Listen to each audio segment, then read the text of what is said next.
Hey everyone, welcome to another LEGO fan video. I'm your host LEGO fan, and I do fun LEGO videos at about 10 steps a video, as well as cool Ben 10 videos. If you guys are new, please like, subscribe, ring the bell, do all that YouTube algorithm stuff, and with that out of the way, let's get started with part 3 of the Ben 10 characters, in the first 10 episodes of Season 3 of Ben 10 Ultimate Alien, which is, well, some of the lesser loved episodes.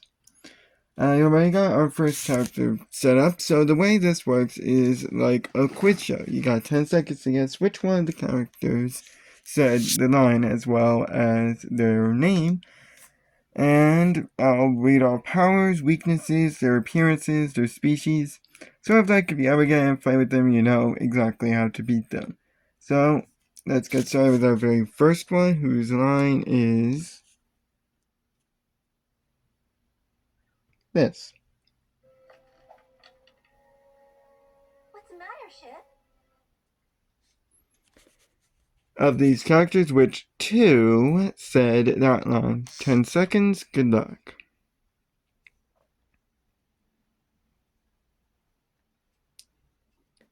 This is the most loved ship in the Ben 10 fandom. I'm personally a fan of Esther because the way they just ended this relationship, especially in the episode you heard, was just bad. So, we got this one right here.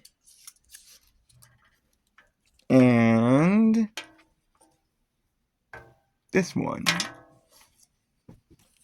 So let's see here. According to the info file I have on her name is Julie. She's a human.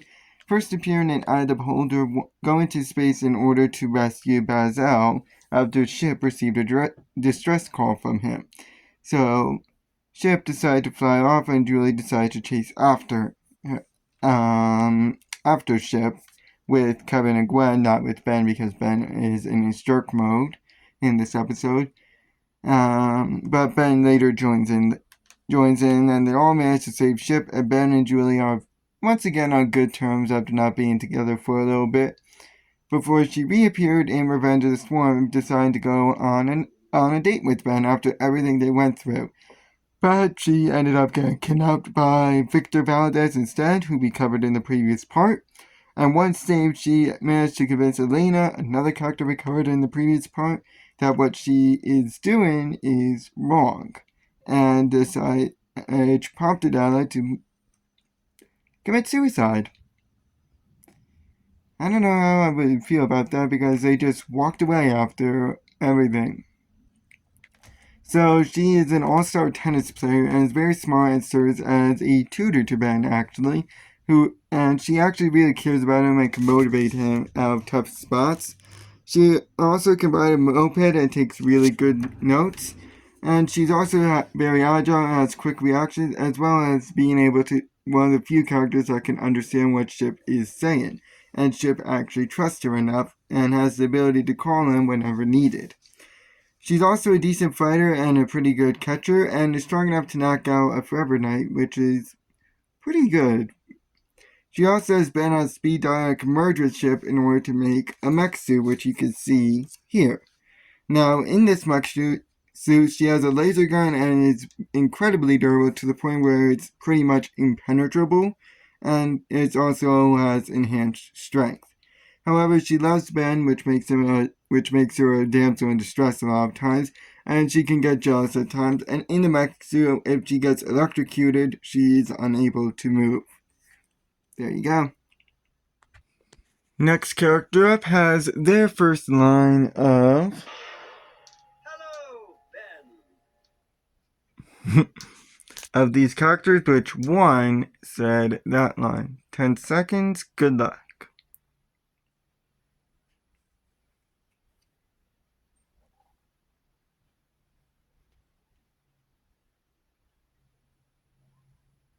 So, let's see where our nice little minifigure goes. And they're on a human. Seems like this guy's name is Professor Paradox. I don't think we have any other name for him. I don't think he ever goes by any other name.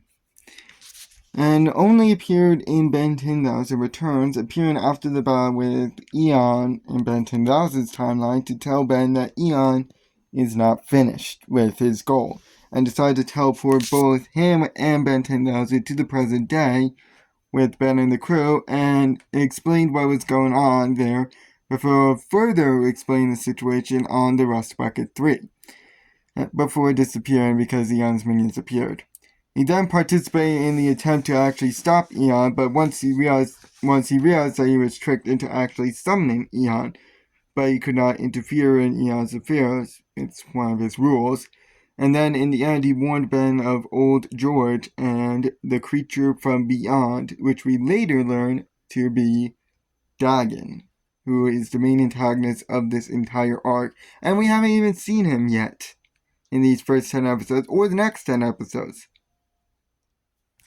So he is a scientist and is incredibly smart, including all the rules on the space-time continuum. He's also a time traveler to the point where we as the Ben 10 fandom don't even know what order he's seeing all the events in. Because he pops up numerous times, but it's clear he's seeing them out of order. And he also knows future events, so of course he can't say them, which makes him pretty much all-knowing, and this also includes any past events that may happen, or alternate futures, or alternate pasts.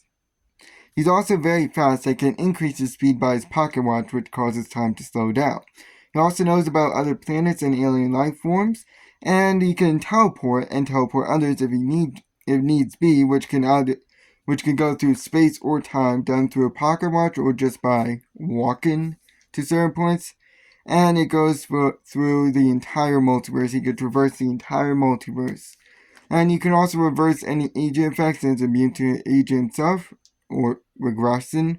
He also does not need to sleep or eat at all. And he knows the location of the Forge of Creation as he hit it and also possibly moved it to his location. He can also change Ben back if he is Alien X and can interact with the past and future versions of himself.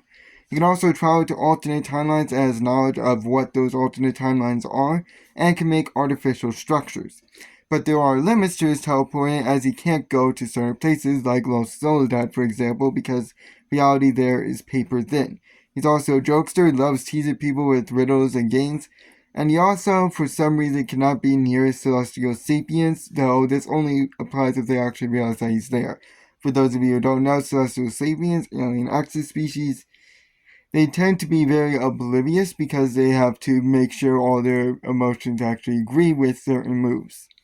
And as stated, he can't talk about future events and cannot participate in certain events like interacting with Eon's affairs.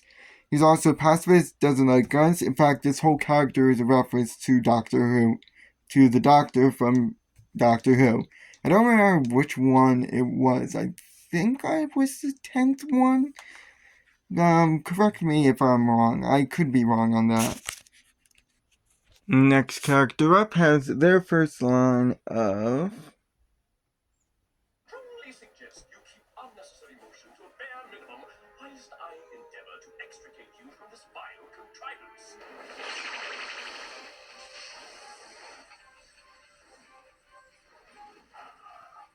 This required more brain power than I anticipated. Fortunately, there is no solitary electroencephalic energy where Brainstorm is concerned. Just get Ignore that last part, and you already heard his name of Brainstorm, so which one of these characters is indeed Brainstorm? 10 seconds, good luck.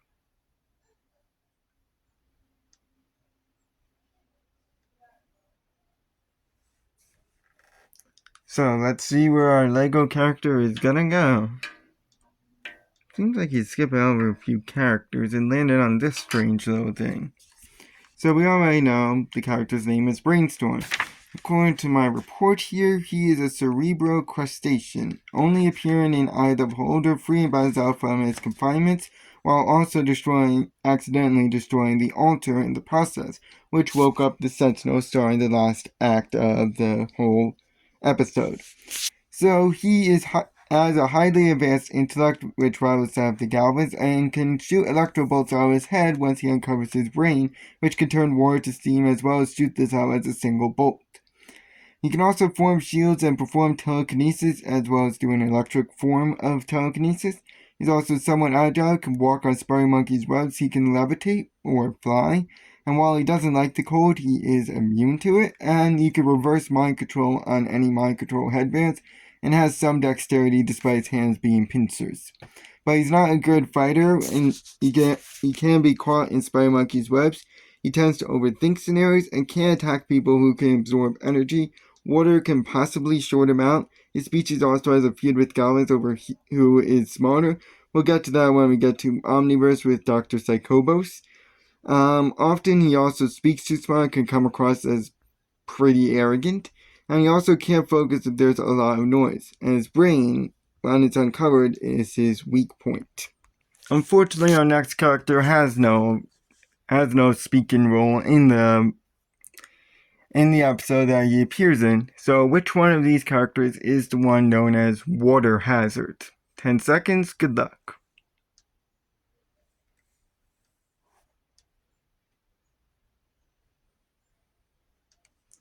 So let's see where our little figure will go. Seems like he landed on this guy right here. As I've already stated, according to my info report here, he is known as Water Hazard. An oration, something like that, who only appeared at Revenge of the Swarm battling Victor outside Burger Shack, but Victor fled before Ben could actually get any damage on him. So he's somewhat quick and can shoot water from his hands and manipulate it to a certain extent, including making weapons like whips. He's also heavily armored, can't be harmed by any bullets or lasers. He can breathe underwater. He's also very strong and can absorb moisture from the air. He can also he also has some quick reactions. But he can be harmed by severe heat, he can be electrocuted, and he can be wrapped up in Spider Monkey's weapon. Another character that has no first line and actually only had a cameo, almost, is AmpFibian. So which one of these characters is AmpFibian? 10 seconds, good luck.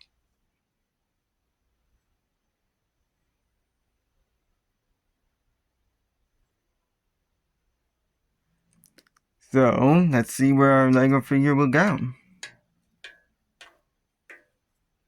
Seems like he landed on this one right here. So this is the character of AmpFibian, who only appeared in Victor the Spoils. I believe I kind of mentioned him earlier when I talked about King Zarion, where he was used by the king in order to transfer the king's mind over to Victor, and then changed back when the connection was severed. So he can fly, and it's actually typically seen hovering. He can also travel through and mess with electronics. He's very strong and durable. He can go transparent. He's very agile. He's fast. He can absorb electrical attacks and fire them back, which can take different forms like light bands. He can't be harmed by electric-based attacks and can generate and shoot electricity. He also can absorb electricity from lightning or nearby electrical sources and naturally radiates electricity, which makes it hard to touch him. He also can't be harmed by his own attacks, and he can breathe underwater. However, he can't breathe in space, and if he channels electricity while in water, he can be electrocuted. He also can be contained in a special cell or with mana. Let's get to the next character up, whose first line is going to definitely give him away. Not just do that. Let me tell you something, 7-7, intergalactic bounty hunter for hire. Ooh, karate. I would call you Karate Man. Can I call you Karate Man, Karate Man?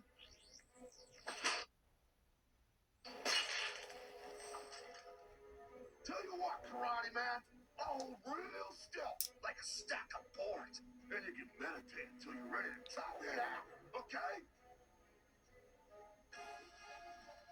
I lied. You know the difference between me and a pile of boards? Boards don't hit back.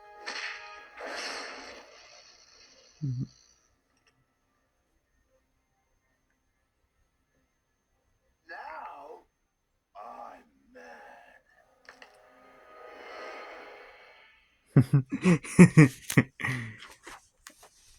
I had to let that whole scene play out. Because it was just good. 10 seconds to guess which one of the characters said that line, though.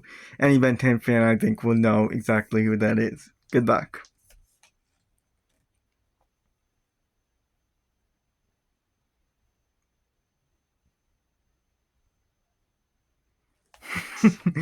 So, as I said, any Ben 10 fan will realize who that is. In fact, his name is also kind of is a play on that. His name is Rath, without the W. He was an apoplexian, only appearing in the big story, unfortunately. Battling 7-7, I managed to beat him and wrapped a lamppost around him. So he's super strong, which also goes for his bite, which can apparently bite through laser weapons. He also has extendable claws, which are very sharp, and is an excellent fighter, and oftentimes he might use certain named wrestling moves, or self-named wrestling moves, like serious butt kicking, Sicilian pile driver, and certain other ones. He also has enhanced durability, able to survive a laser blast at point blank. He also has a side pound or super jump. He can be calmed by a few things like the Tiffin. He's incredibly fast and has enhanced agility. However, he has severe anger issues, being a shoot first, ask later guy, or punch first, whatever. He needs air to breathe, so he can't breathe in space. He can be restrained by mana. He's not the brightest bulb in the pack, and he can often be distracted easily. Alrighty, next character up has their first line of... You are Ben Tennyson, hero of the Hybrid Wars, conqueror of Vilgax? Of these characters, which 3 said that line. 10 seconds, good luck. They have 3 outfits throughout the episode, that's why. So let's see who our nice little figure will choose. Seems like he went for this guy right down here. This one right over here. And that one right there. So let's see here. According to my info here, his name is Tack, though it's unknown what his species is. We got him in normal civilian clothes here. We got him in a plumber uniform, and we got him in his barracks outfit. So he only appears in the episode Basic Training, accompanying the trio throughout the episode, going to school, sharing the barracks, all that sort of stuff. He also was almost killed by Kohler at the end of the episode, being tossed into the Null Void, but he used his ability to knock Kohler out, and Hulka managed to finish him off. And that was saved from falling into the Null Void by Hulka. So he can extend his neck out as an attack, but it's usually used as a greeting. Though, as I said, it could be used as an attack. He also has a vast amount of knowledge on Ben, being a huge Ben fan. He also is a certified plumber, has access to their tech and gear, as well as a vast knowledge on the plumbers themselves. He also is pretty accurate with the weapon, but he's not physically strong. The next character up has their first line of... No time for breakfast, I presume? 10 seconds to guess which one said that line. Good luck.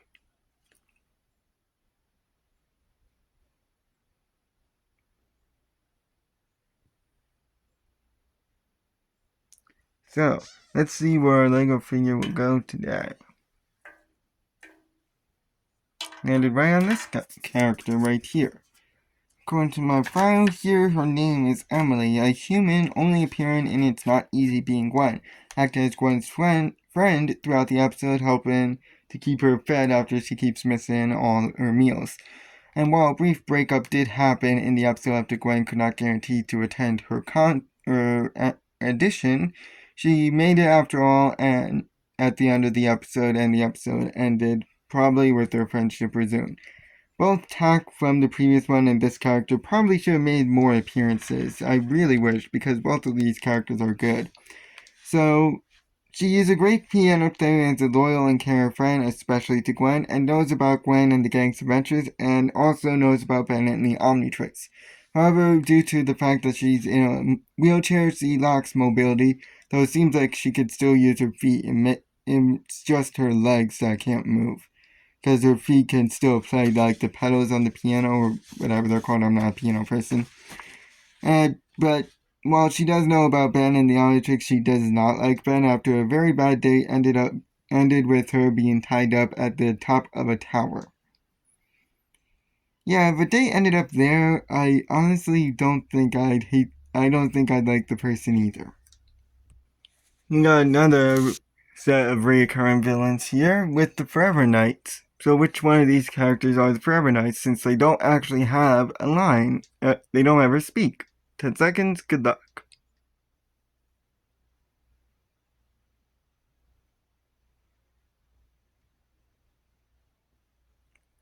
So let's see where he goes. Seems like he's heading right to the center, right here. So it seems like they are human, more than likely, who first appeared in Eye of the Beholder, briefly appearing in a strange vehicle that battled the gang, but they were all beaten and the vehicles were destroyed. And then 2 accompanied suicides throughout the creature from beyond, aided him in most of the battles, and a few also aided Sir Reginald at the start, who ended up being possessed by the Lucubra in the final fight before they returned to normal. So they have knowledge on aliens and alien tech, as well as regular tech, and some are equipped with the staff with lasers, and some may also have an electric lance that can break through mana. They are also very durable, some are expert scientists, they are very intelligent, and some are equipped with a laser sword or regular sword and shield. They can run pretty fast, they are good drivers, some even drive tanks. They are somewhat agile and are equipped with an electronic mace sometimes. They also have laser lances that can fold up for easy transport, have a ton of bombs, knowledge on criminal underbelly. They are in army most of the time. They are very strong. Some have crossbows that fire lasers. They can teleport. They have Adad-esque vehicles with lasers, so those were destroyed. They own castles/homes and can operate a hover bike, which gives them flight. However, they can be knocked out with enough force and usually don't know what to do without orders. They have slow reactions, are not bright, some have weak armor. They can be somewhat cowardly. They are gullible and can change alliances easily and can be mind controlled. Whew, that was a lot. Now, the next characters up is... Was set to immobilize.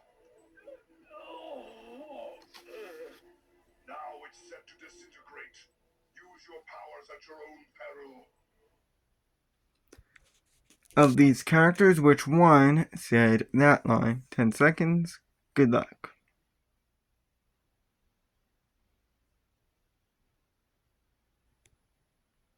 So, let's see where he goes. Oh, great. It's these guys. So, according to my notes here, his name, the one in the robe here, is Strabismus, and their species name is the Churls, which you can see around him. Often considered the worst Ben 10 villains of all time. I mean, maybe not the worst of all time, but definitely in the bottom. So they are their own species, only appearing in Eye of the Beholder, which is already considered one of the worst episodes ever. One of the worst. Because it's just furthering the Julie hates Ben arc. So they decided to kidnap Basil after he took the eyes of the Sentinels they worshipped, and then tortured them in order to get the info out as to where they are hidden. And after Ben accidentally woke up the Sentinels, they actually fled before they reappeared at the end, praising the Sentinels for their victory, and are kind of just left to their own devices after that. So Strabismus over here is the leader of all the Churls, who can and they all can blast the laser out of their eyes, and this can become stronger the more join in. They also have a laser band with a remote to restrain people, and are somewhat fast, and also Strabismus apparently can understand shift. However, they are fanatical worshippers of the Sentinels, who is covered in another article, and their laser can be deflected by a strong enough shield. Seems like I have an extra file for today, and it will be about this guy. You ladies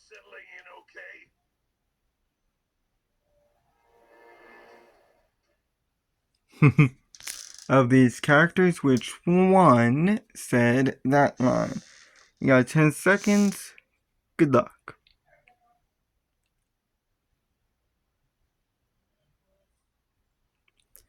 So let's see where our Lego figure would go. Seems like he's not going far. Right here. So according to my report here, his name is Magister Hulka. It's unknown what his species is and only appeared in the episode of Basic Training, the drill instructor / teacher of the episode, who taught the trio and Tack about the ways of the plumbers, and in the end, also about Kolar and with their help, and Brannigan's. And in the end, he gave Ben his medal for creative work in battle, despite the fact that he was frowned upon it throughout the episode. So he's a plumber, has access to all their tech and gear, as well as being very highly decorated and well known, even more than Max Tennyson, who we know is very well known throughout the galaxy. He also knows all the plumber tech inside out. You could probably quiz him on it, and he's ace with flying colors. He's also an excellent fighter, has enhanced strength and enhanced jump, and is very smart and a great strategist. However, he can often come across as harsh and cares about his students that are under him and has a hard time trusting people with personal matters. Thank you guys for watching, and I'll see you in the next episode. So long.